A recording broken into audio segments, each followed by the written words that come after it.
Hello friends, நம்ம இன்றைக்கி எதை பற்றி பார்க்க போகிறோம்னு பார்த்தீங்கன்னா, இந்த original lady super star and கோலிவுட்டோட குயினான சமந்தா அவங்க நடித்த என்னோட டாப் 5 ஃபேவரட் கேரக்டர்ஸை பற்றி தான் பார்க்க போகிறோம். அவங்க நடித்த எல்லா மூவிஸுமே ஃபேவரட் தான். அதில் பிக் பண்ணுறது கொஞ்சம் கஷ்டமாக தான் இருந்துச்சு. உங்களோட ஃபேவரட் கேரக்டர்ஸ் ஏதாச்சும் மிஸ் ஆகிடுச்சுன்னா கோச்சுக்காதீங்க. சப்போஸ் இந்த ஷார்ட்ஸ் பார்க்குற யாராச்சும் சமந்தா ஃபேன் இல்லைனா சரி, ஓகே, வளவலான்னு பேசாமல் கண்டென்ட்குள்ளே போயிடலாம். 5th பிளேஸில் பார்த்தீங்கன்னா 24 சத்யான்ற கேரக்டர் வந்திருப்பாங்க. ஆக்சுவலாக 24 மூவி வந்து சமந்தாக்காகவே நிறைய பேர் பார்த்துருப்பீங்க. 4th காத்து வாக்கில் 2 காதல். ஒரு ஆக்ட்ரஸ் அண்ட் அவங்களோட கேரக்டர் நேம் வச்சே ப்ரொமோட் பண்ண படம். அப்போ எந்த அளவுக்கு பசங்க மனசில் அந்த கேரக்டர் ரெஜிஸ்டர் ஆகிருக்குன்னு பார்த்துக்கோங்க. 3rd கத்தி அன்கிதா. இந்த கேரக்டரை பற்றி அவ்வளோ சொல்லணும்னு அவசியம் இல்லைன்னு நினைக்கிறேன், ஏன்னா எல்லாத்தோட ஃபேவரட்.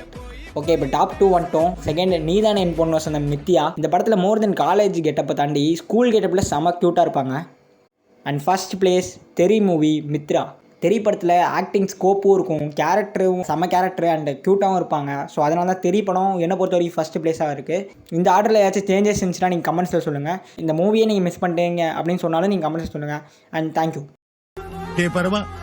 படிடா ஒழுங்கா படிடா.